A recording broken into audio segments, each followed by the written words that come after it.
네, 계속 지금 예수님께서 이제 예루살렘에 들어오시고 이제 그곳에 있던 정치 세력들이 지금 공격하는 모습을 보이고 있습니다. 오늘 13절부터 17절까지는 바리새인과 헤롯 당이 연합을 해서 공격을 하고 있습니다. 이 헤롯 당과 바리새인은 이 세금 문제에 관해서 서로 다른 생각을 갖고 있습니다. 이제 헤롯 당은 이 로마에게 지원을 받아서 이 유대를 지금 장악하고 있기 때문에 로마에 세금 내는 것을 찬성하는 당입니다. 그러나 바리새인들은 민중들 중심으로 이루어져 있었기 때문에 이 로마에 세금 내는 것이 이제 별로 기쁘지 않은 그런 이제 정치 세력이라고 할 수 있겠습니다. 그리고 18절부터 27절까지는 이 부활이 없다는 사두개인들이 나오는데, 이 사두개인들은 이 구약의 그 제사장 중에 사독이라는 다윗 시대의 제사장이 있었죠. 그 사람들의 후예라고 자청하는 사람들, 그러니까 제사장 가문 출신이고 대제사장 밑에 있는 사람이라고 생각하시면 되겠습니다. 그래서 이제 유대의 이 국회의원들이라고 할 수 있는데요. 그 사네드린 공의회라고 부르는 그 의회의 절반은 바리새인이고 절반은 사두개인입니다. 그리고 실제로 다스리는 것은 이 헤롯 왕의 사람들, 헤롯 당이 다스리고 있죠. 그래서 유다에 있는 정치 세력 전부가 지금 총출동해서 예수님을 지금 공격하고 있는 모습을 지금 보여주고 있는 겁니다. 보통 이제 당시 유대인들은 요 세 가지, 그리고 독립운동가라고 할 수 있겠죠. 이 열심당원이라고 해서 로마인들을 직접 죽여야 독립이 찾아온다라고 생각했던 열심당원까지 이 정치 세력들이 있었습니다. 근데 예수님께서 이들의 공격을 받으시면서 어느 한편에 100% 서 있지 않은 모습을 보여주고 있습니다. 사실 성경의 세계관은 세상의 정치관과는 전혀 다르죠. 그렇기 때문에 반드시 다를 수밖에 없습니다. 뭐 일정 부분 비슷한 부분 있을 수 있지만, 뭐 A라는 의견은 성경하고 정치 세력하고 비슷할 수 있지만 B라는 의견에서는 반드시 이제 특정 정치 세력과 다를 수 있습니다. 그러니까 똑같을 수가 없다는 것이죠. 그럴 때 예수님께서는 이 문제는 바리새 편에 서는 게 더 뭐 좋겠다, 이 문제는 헤롯 당에게 서는 게 더 유리하겠다, 이런 식으로 결정하지 않으십니다. 예수님은 오직 성경에 비추어서 모든 것을 결정하시는 모습을 보여주시고 계십니다. 그래서 우리가 성경대로 살아가는 길은 참 쉽지 않다. 어느 당, 어느 세력 속하지 않고 그 어중간한 길을 걷는 것과 같은 그런 모습이다라는 것을 우리가 볼 수가 있습니다. 우리가 뭐 지금 총선이라서 정치적으로 많이 시끌벅적한데요. 이 참 헷갈리는 게 기독당이라고 이야기하고 마치 이렇게 특정 정치 세력과 성경적인 세계관이 동일한 것처럼 생각하는 사람들이 있습니다. 그러나 특정 정치 세력하고 성경이 동일할 수는 절대 없는 겁니다. 세상과 성경에 가는 길은 반드시 다르다는 걸 좀 기억하면서, 그럼 우리는 어떻게 해야 되는가?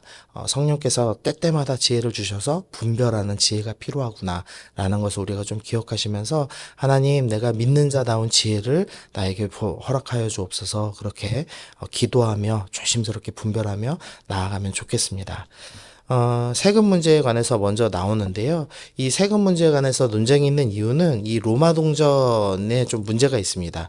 로마 동전 앞면에는 이제 신이었던 신인 아우구스투스의 아들 티베리우스 가이사, 지금 이제 현재 지금 로마 황제가 티베리우스라는 황제인데, 이 자기 아버지가 신이었다는 겁니다. 그래서 자기 아버지는 신이고 자기는 그의 아들이다, 이렇게 이제 기록이 되어 있고, 뒷면에는 평화의 여신이라고 불리는 팍스라는 여신이 보좌에 앉아 있는 모습이 새겨져 있었습니다.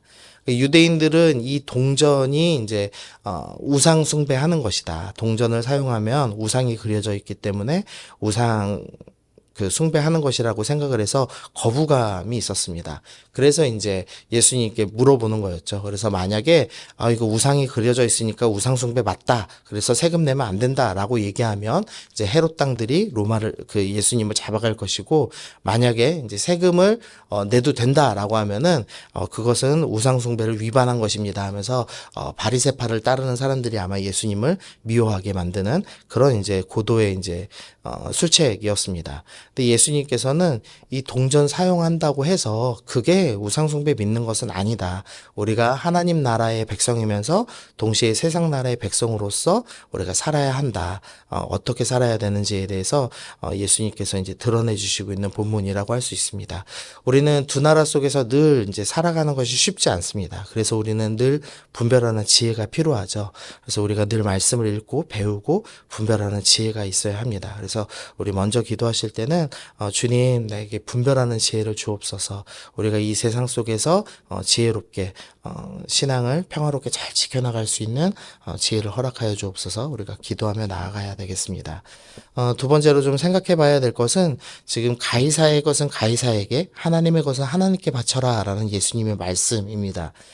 문제는 그러니까 성도는 지금 두 가지의 의무를 다 짊어져야 된다라고 예수님께서 말씀하신 겁니다.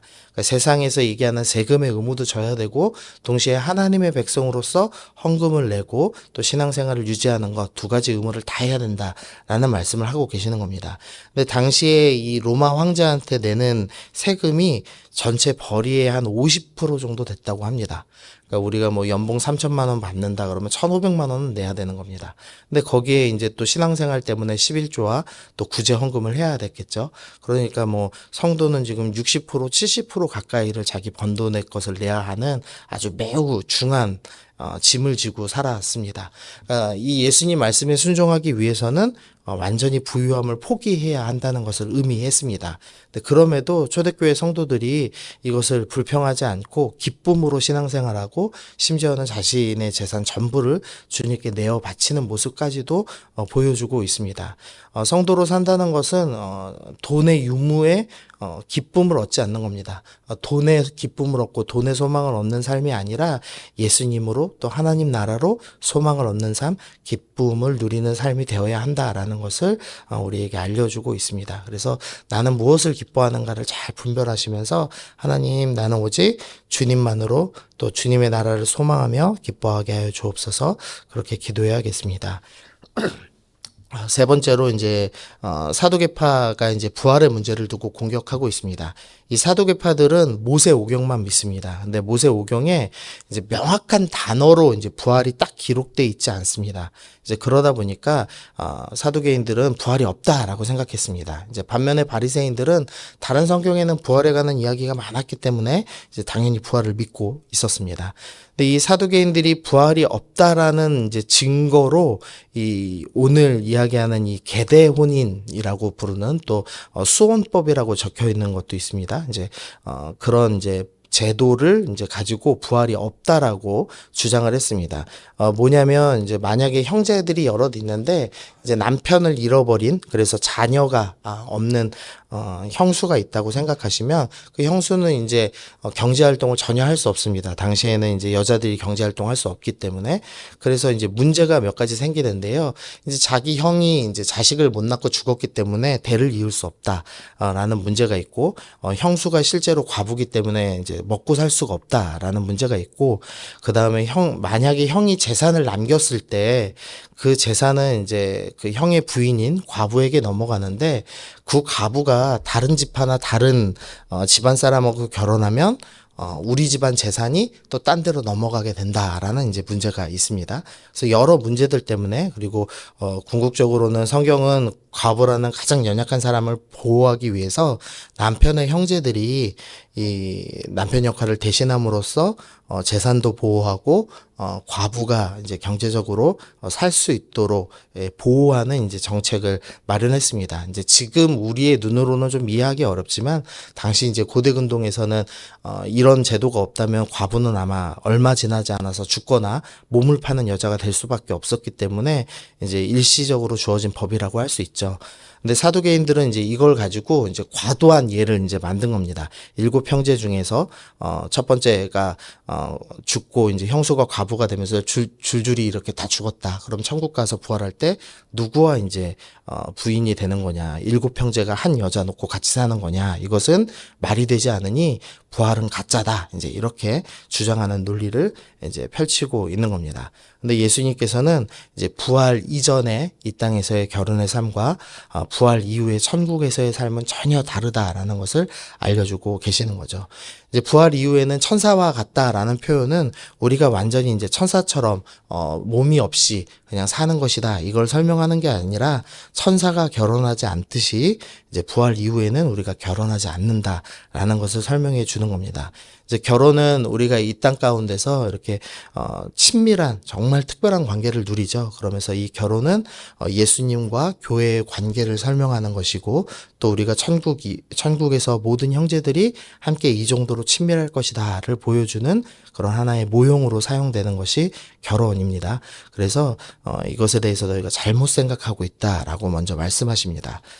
그러면서 예수님께서 그 근거로 출애굽기 3장 6절 말씀을 하시는데요. 이제 하나님께서 자신을 아브라함의 하나님, 이삭의 하나님, 야곱의 하나님으로 소개하고 있는 것을 예로 드십니다. 이 무슨 소리냐면, 하나님께서는 아브라함하고 언약을 맺으셨고, 이삭하고 언약을 맺으셨고, 야곱하고도 언약을 맺으셨습니다. 근데 만약에 그 언약을 맺은, 계약을 맺은 상대방이 죽으면 계약은 안 지켜도 되는 게 되죠. 근데 하나님께서는 지금 이 아브라함의 언약을 지금까지 계속 지켜가고 계시죠. 그러니까 아브라함은 죽은 존재가 아니라 살아있는 존재니까 아브라함의 언약을 지키시는 것 아니냐. 그러니까 하나님은 산자의 하나님이시다, 지금 이렇게 이제 이야기를 하고 있는 겁니다.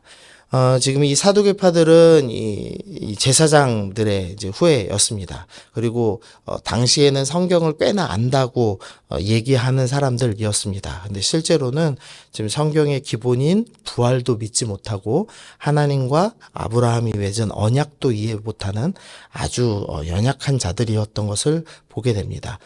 성경은 지식이 있다고 깨달아지는 책이 아니라 성령께서 깨닫게만 하셔야 알 수 있는 책이라는 것을 보여주고 있습니다. 그래서 오늘 기도하실 때, 하나님, 우리가 세상 지혜에 따르는 사람이 아니라 하나님 말씀을 읽고 성령께서 깨닫게 하셔서 이해하는 그런 사람 되게 하여 주옵소서. 오늘도 하나님 은혜 허락하여 주셔서 말씀이 깨달아지고 분별되는 은혜를 주옵소서.